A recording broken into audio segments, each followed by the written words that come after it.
All right, welcome back. I am TDY. I don't have a camera set up, but I have a new microphone and I can record, and I'm experimenting with a little bit of CapCut. It's a new program to use, so I can do some voiceover stuff, and I'm just interested to see how this is gonna go. So I'm not in front of the camera. As you can see, that is not me, that's Abe Lincoln, but a close approximation of me. So before we get going on the topic for today, I want to talk about the Illinois State IDPA Championship. It took place a few weeks ago. I think it was last month, but I've been super busy with work, and I'm out in the middle of Indiana, in the middle of nowhere, trying to get some work done. But here we go. Illinois State. From what I understand, I saw some of the stages. It looked like a great match. I would have loved to have been there, but couldn't make it down. High overall. NCO division champion Austin Prue, not surprised to see that, taking top honors over anybody out there, so well done there. CDP was Jesse Goforth. I think Jesse is one of Austin's teammates in or on the Wilson Combat team, so well done there also. SSP Nicholas Hofkin, not sure how you say it, but I think that's right, so well done Nicholas. ESP Jerry D. Domenico. I think I'm saying that right, but yep, I've seen Jerry in a lot of matches. He's a great shooter, so well done there. Revolver was Mark Mandrel. Well done, Mark.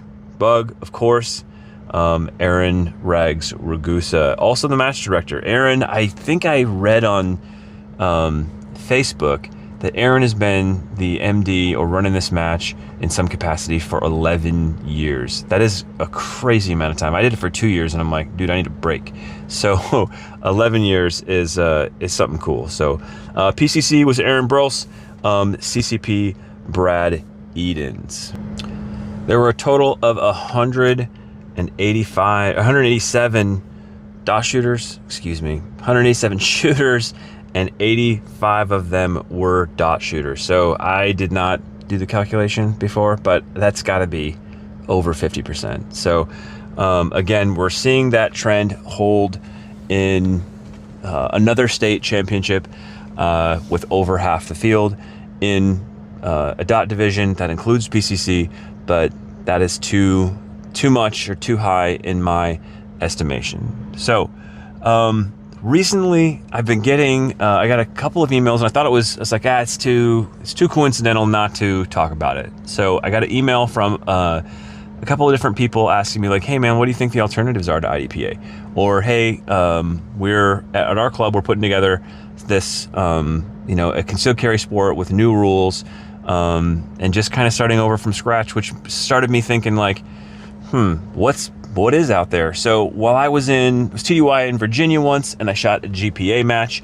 If you haven't heard of GPA, it's the Galactic Pistol Alliance. So I want to talk about that a little bit, give you a little bit of history, and then also something came out of, or what was this, the second sport was birthed out of out of PCSL, and a little bit of IDPA, I guess, because the Sig Sauer EDC Championship has rewritten their rule book along the PCSL lines, but they've done some pretty cool things with the box and the division. So I want to talk about that too.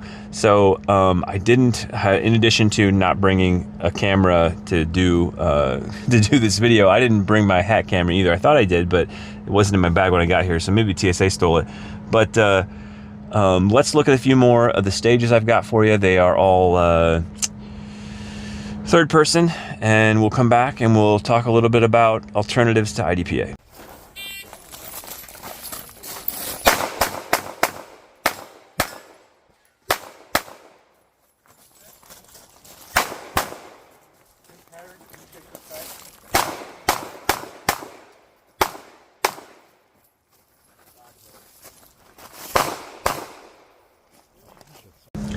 All right, welcome back.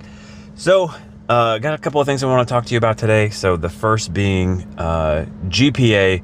For when I say a couple of things, I mean a couple of different sports that might or could replace IDPA. I don't know how many members each of these organizations have, and that's kind of the barometer for how well they're doing, I guess, is like how many people are doing this. So it'd be interesting to know how many people are shooting GPA. I don't know.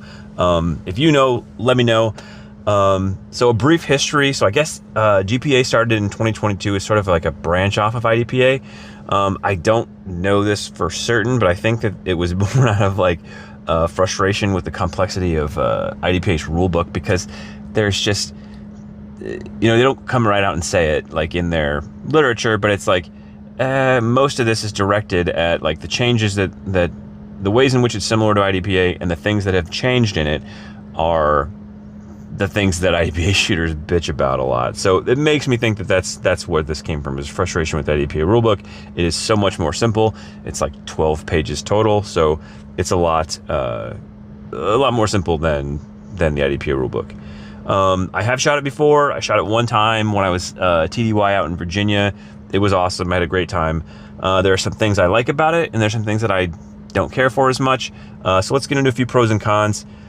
Pros, half second per point down scoring, but mics are still 5 seconds. And I think, I'm not sure, I'm not 100% sure, but I'm like, I don't know, 95% sure that mics are still 5 points down, which is a superior scoring system. Like, it's still accuracy intensive. It's still penalizing compared to USPSA. USPSA, like, it's not always the same based on like the hit factor, how high or low a hit factor is on a stage, but generally a Charlie in USPSA, if it were equated to time, is like a 0.3 second, so like 0.5 is still more punishing than USPSA. So I don't know, like I said, still accuracy intensive, still more punishing than USPSA.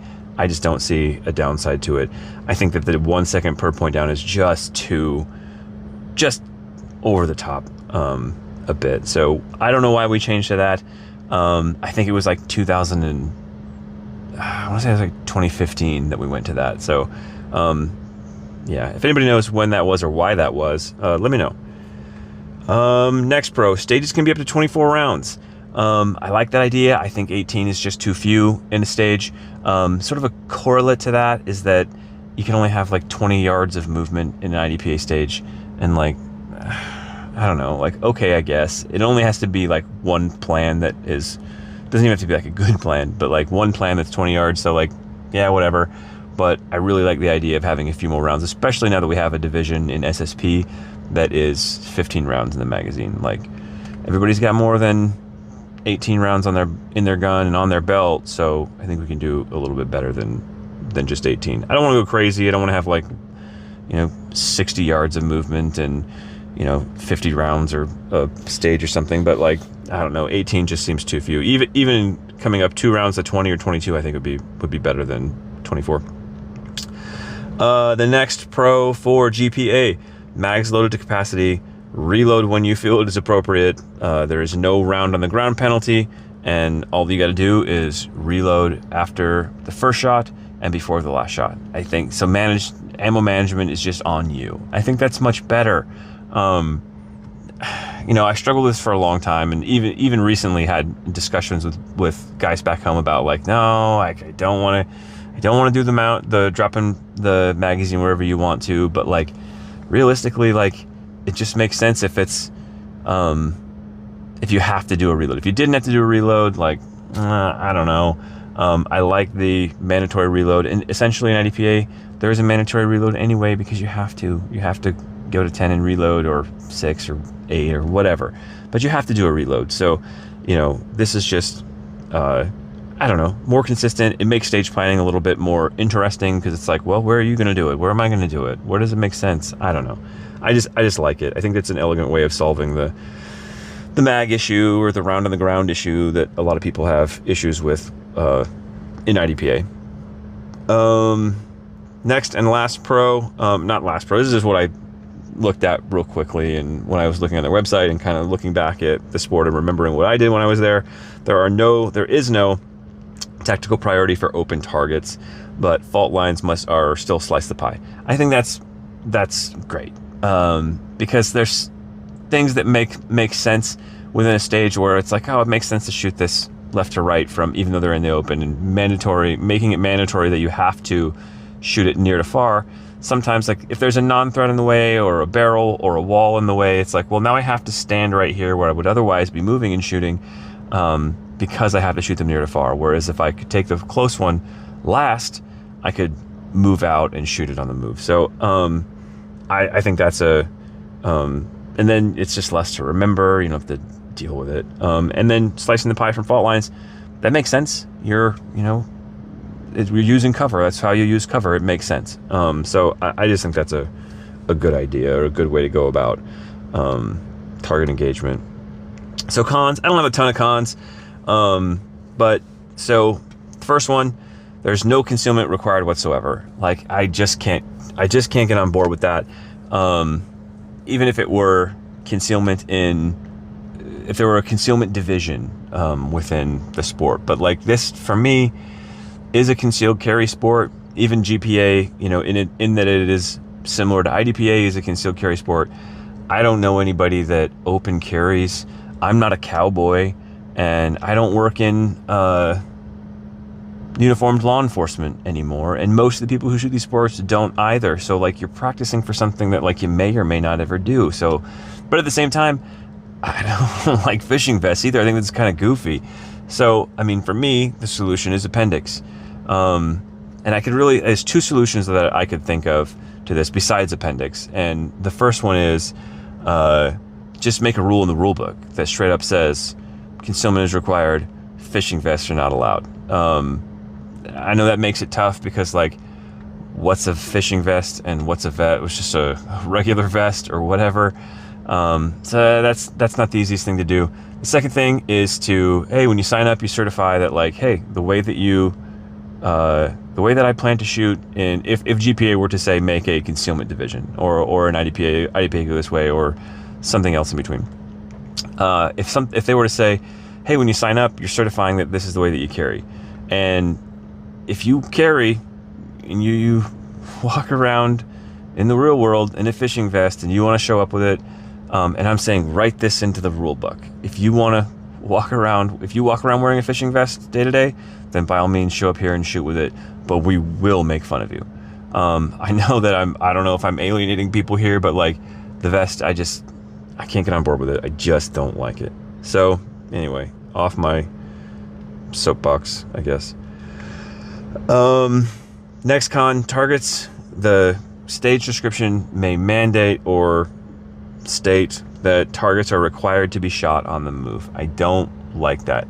And it's not because, just in the pros, I was talking about how I do want to be able to shoot on the move. I want to be able to shoot on the move when it makes sense for the stage or in my stage plan.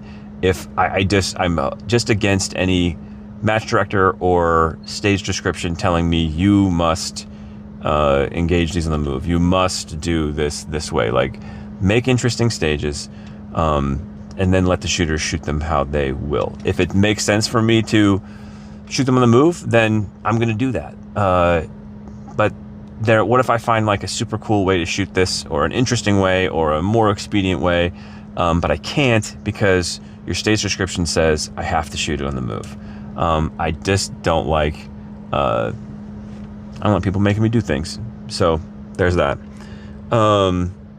Additionally, like, maybe this isn't such a concern, but it's a bit of a concern for me, like making new people do things they're not comfortable with.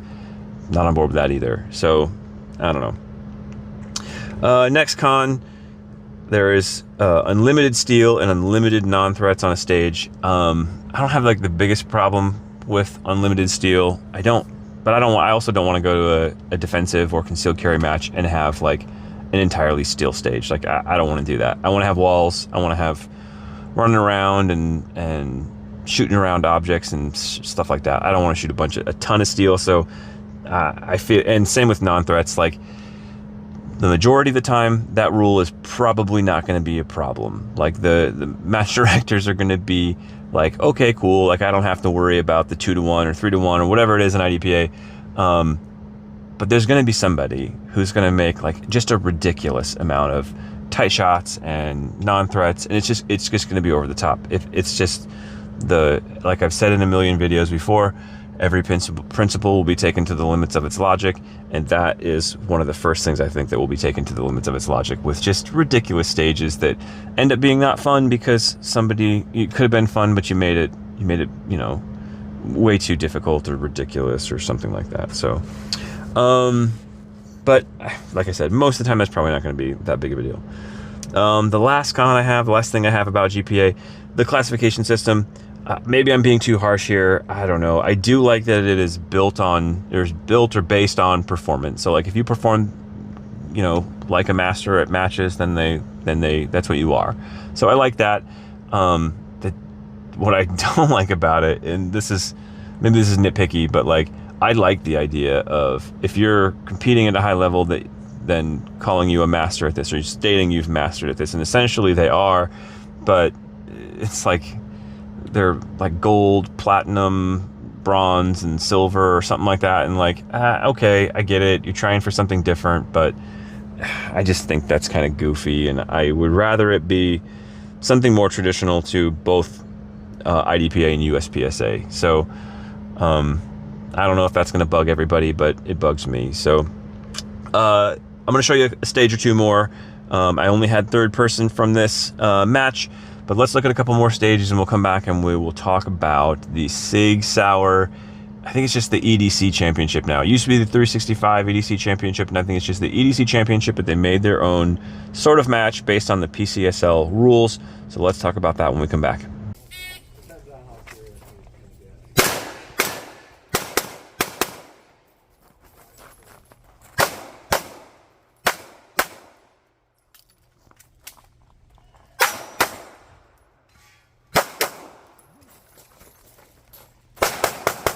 All right, up next, let's talk about the SIG EDC Championship PCSL rules version. I don't really know what to call this. I think it's a branch off of PCSL. Well, I know that it's based on the PCSL rules, so I'm just gonna call it SIG's PCSL match.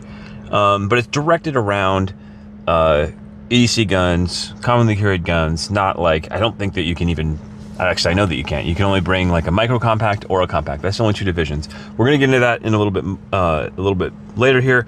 But first, a little bit of history. So I shot this match in 2021. It started out as the SIG 365 EDC Championship, and it was loosely based around IDPA, but the scoring system was different, or not the scoring system, some of the engagement rules. So they were like bringing up rules from like 2015, even earlier rule book, where like tactical sequence was involved, where it was like, for those of you who don't know, tactical sequence was like, I'm going to shoot, if there's 3 targets in a line, or that are the equal priority, you have to shoot 1 shot to each before you can shoot the second shot on each one of them. With the idea was that like, they're all advancing on you, so you want to shoot each one of them once, and then finish them off, I guess. I don't know. It was really weird.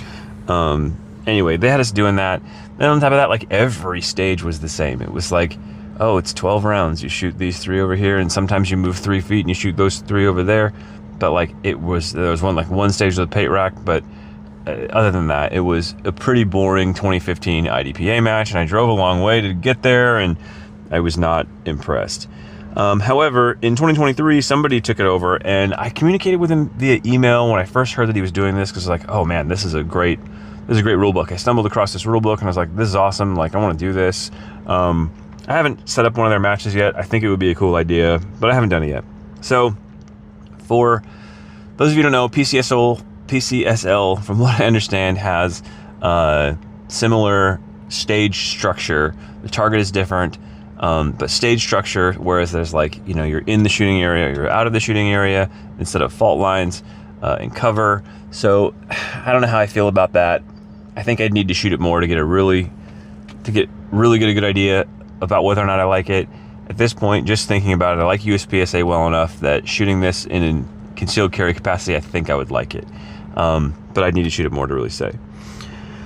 And like I said before, only carry guns allowed. There's no big gun division, none of that. So I think that's cool. So pros, the boxes for each of the 2 divisions, the micro compact or the compact division, are pretty much what I think the boxes should be for IDPA or for really any concealed carry sport. The micro compact box, is 365 XL or smaller. You can't get a macro into it, which is I think the macro is moving up to compact territory. So like we've innovated so much that we made a compact gun again. But not to say that the macro isn't a good gun, but it's just not a micro compact. So and then the SIG P320 is about, the dimensions of that box are about the SIG P320 compact. So Glock 19 will fit easily, the macro will fit, and most compact handguns will fit. So like I said, that's about the size approximation that I would like to see that in IDPA. Those sizes of those boxes are exactly what I would like to see. I don't know that that's on the table, but I think it's great.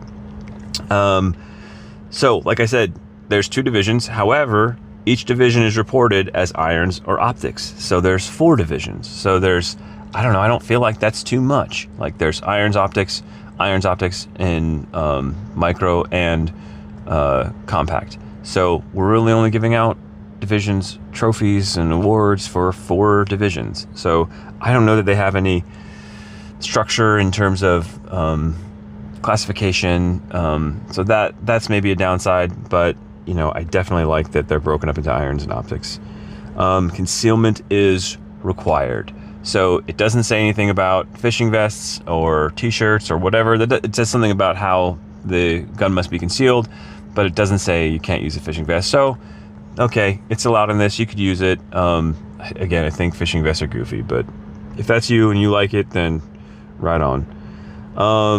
This is like, I put it in the pros. I really don't know if it's a pro or a con. So the rules, except for this addendum, like the stage rules and everything else, follows the PCSL rules, which are pretty open. I like that because I like people to have the ability to, like match directors, to do relatively what they want or set up stages that they want. However, you can run this in time plus, or time plus points, or hit factor scoring. And so like, the reason I say that this might be a con is because I don't want to go to, if this were the sport, if this became the concealed carry sport, I don't want to go shoot PCSL or EDC, 365, SIG, EDC, PCSL at my home club and shooting it under time plus, and then go to Kentucky or wherever, and it's hit factor. Like, how are you going to have like a national championship if you're not going to decide what type of scoring system you're going to do? So like, I don't like the rule book in that it leaves it too open in terms of the scoring. So I would like to see just one or the other. And for my money, like, I don't know, I thought about this a lot. I don't really care which one it is. I do like hit factor scoring, but time plus and the K zone, where the target of the PCSL target has a K zone, you hit there and it's like getting 2 in the down 0 or the alpha. I think that's pretty intriguing. So time plus with the K zone, I think, would be a pretty neat thing. Cons, it really hasn't caught on in many places, PCSL in general, but this in particular hasn't really caught on anywhere that I've been around. We have a 2-gun PCSL that we're trying to get going at our local club. And it's going okay, but I don't want to feed a PCC. It's just PCC and pistol. I don't want to feed a PCC and a pistol and shoot that all the time. I would really like to see some 1-gun PCSL come around where I'm at, but I don't know. So I don't know, in with this SIG rule interpretation in these 2 divisions, I don't know if they're playing it close to the vest and just doing their own thing. I know that they do this with their championship once a year in the summertime, so probably sometime right around now. Up at the SIG Academy, and I know they ran like a big match in Florida trying to get this to catch on. So I hope that it does. I think it's a cool idea. The PCSL target, I like it overall. But if this were gonna be an alternative to IDPA, we'd have to switch, clubs would have to switch targets, which isn't the end of the world. But I suppose there's also the possibility to, this is sort of interesting, I just thought of this right now. What if we shot PCSL rules, or PCSL scoring, hit factor scoring, or even time plus scoring, or the K-zone scoring, if you hit inside of the 4-inch circle of the head of an IDPA target, that's a K-zone hit, because that's a one-shot stop, guys. I don't know, but I think that would be interesting to run it that way. Either 2 in the body, or 1 in the 4-inch head of the IDPA head box. That's interesting to me. So if it's, let's say you get a shot in the head, but it's in the down 1, then then you got to shoot a second one. Yeah, I think that's pretty interesting. So I guess you could use the IDPA target, but I don't know how people or clubs are going to feel about switching targets, so that might be a con for some folks. Last con, the written stage brief. In the rule book, it says that the written stage brief outrules or overrules the rule book, which I think we're falling into the, I do not like that. I don't like the idea of like, you should shoot the match director's intent, you should shoot what's on the stage brief. Like the stage brief should tell you how to set this up, what the start position is. You know, if it's an IDPA, it's what the scenario is, but it should not be directing you like how you're going to engage targets or where.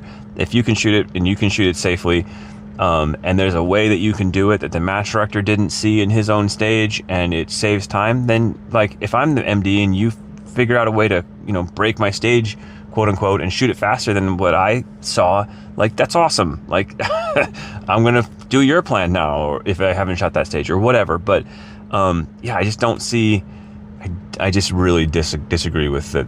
The stage brief can just tell you like what you have to do. So I don't like that at all. So like I said, of the two, I think GPA might have a little bit more of a following here. Like I don't know that for sure. I've just seen it way more. So we'll see how this goes in the future. If one of them catches on, I don't know. I think there's a larger discussion to be had that I don't want to have right now about whether or not IDPA is seeing a significant enough decrease in popularity or membership to really be looking at something else. But like I said before, I've had a lot of inquiries about, hey, we're setting up something at our club that's different than IDPA. It's IDPA, but we're adding this or something different. So yeah, let me know what you guys think in the comments, and you know, we'll see you at the next one. We're going to be doing the Washington State Championship. That's this, like it's Sunday. That's this coming. It's a week from today. So Saturday and Sunday of next week. That's going to be an awesome time. I'll make a video about that. And yeah, we will see you on the next one.